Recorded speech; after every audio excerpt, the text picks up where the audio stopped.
नमस्कार दोस्तों, मैं परवेश। कृष्ण संग चैनल में आपका स्वागत है।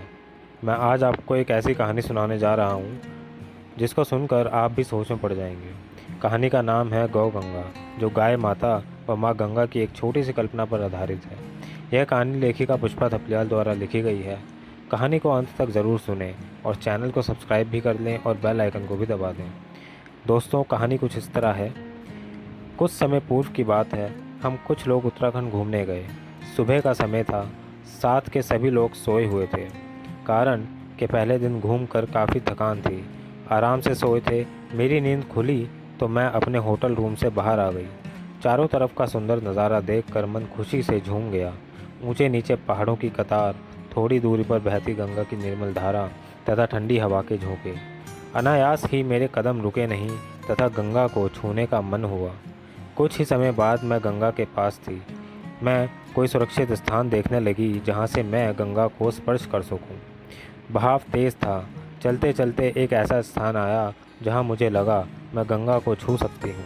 मैंने किनारे से गंगा जल हाथ में लेकर अपने सिर पर धारण किया और बदन पर छिड़का।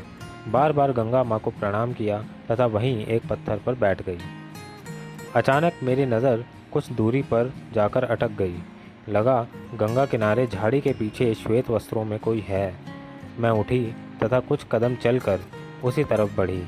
ज्यों-ज्यों पास पहुंची तो स्पष्ट हुआ दो महिलाएं आपस में बातें कर रही थीं। मैं चुपचाप झाड़ी के पीछे एक पेड़ के तने के सहारे खड़ी हो गई, क्योंकि अब मुझे उनकी आवाज़ स्पष्ट सुनाई देने लगी। दोनों एक बड़े पत्थर पर बैठी थीं। दोनों के बाल खुले थे, जो काले घने और लंबे थे। सफ़ेद साड़ी पहनी थी। मेरा दिल कुछ घबरा भी रहा था। इस एकांत में ये श्वेत वस्त्रों में कौन हो सकती हैं?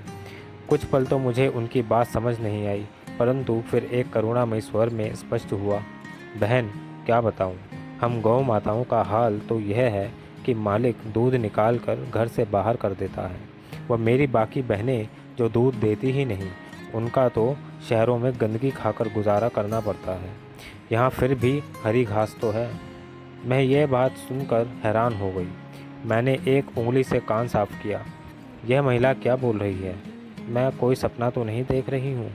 नहीं नहीं, ऐसा नहीं है, मैंने अनमने मन से सोचा। अचानक दूसरा स्वर उभरा, क्या बताऊँ बहन, मेरा भी वही हाल है। मनुष्य ने मेरी कदर करनी भी छोड़ दी है। सारे जहाँ का कूड़ा, हर प्रकार की गंदगी मेरे जल में छोड़ दी है। उन स्वरों में इतनी करुणा थी कि कोई भी अच्छा इंसान रो पड़े। परंतु मैंने सोचा, सुन तो लूँ, आखिर ये हैं कौन?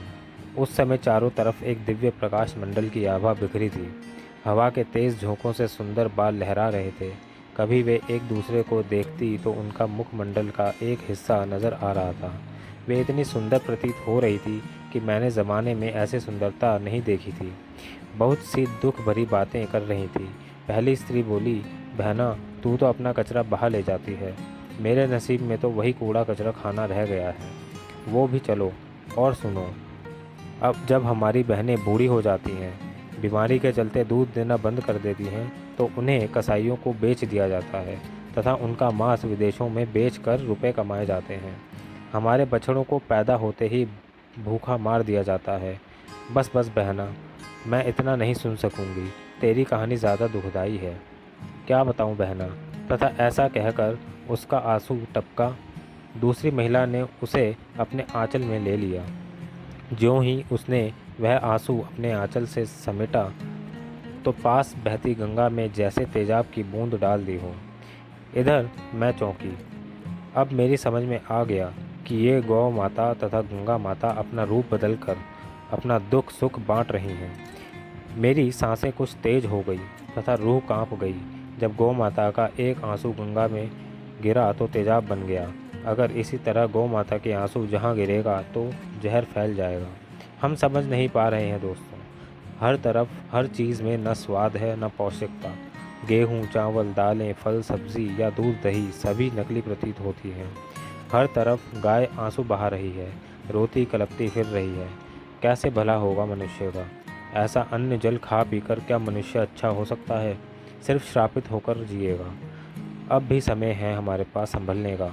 ऐसा नज़ारा देखकर मैंने हिम्मत जुटाई कि इन देवियों के दर्शन सामने से करूं, परंतु ज्यों ही मैं झाड़ियों के पीछे से निकलकर उधर जाने लगी, तो देखा वहाँ पर कोई नहीं था। मैंने एक बार फिर खुद को चुटकी काटी, अरे मैं तो सच में जाग रही हूँ। फिर मैं वापस मुड़कर अपने साथियों तक जाना चाहती थी। मन में कई सवाल थे।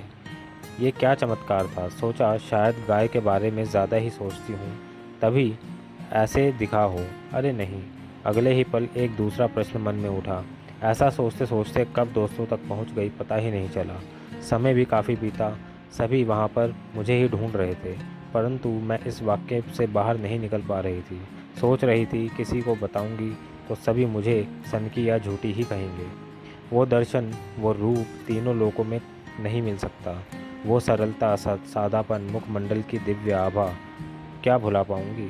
नहीं, चाहूँगी कि वो देवी रूप मन में हमेशा रहे, ताकि मैं धन्य हो जाऊं। जिसे हम ऐसे तिरस्कार के साथ छोड़ते हैं या गंदा करते हैं, वो रूप है उनका, गाय का तथा गंगा का।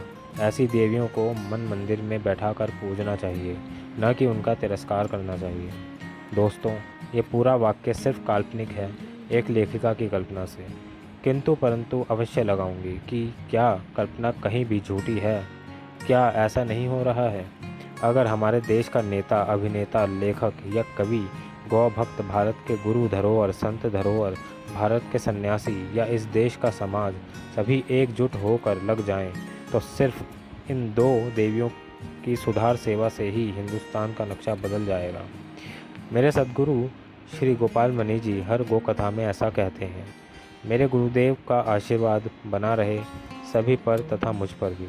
उम्मीद ही नहीं, मुझे विश्वास भी है कि यह नन्ही कल्पना आपको पसंद आएगी। धन्यवाद।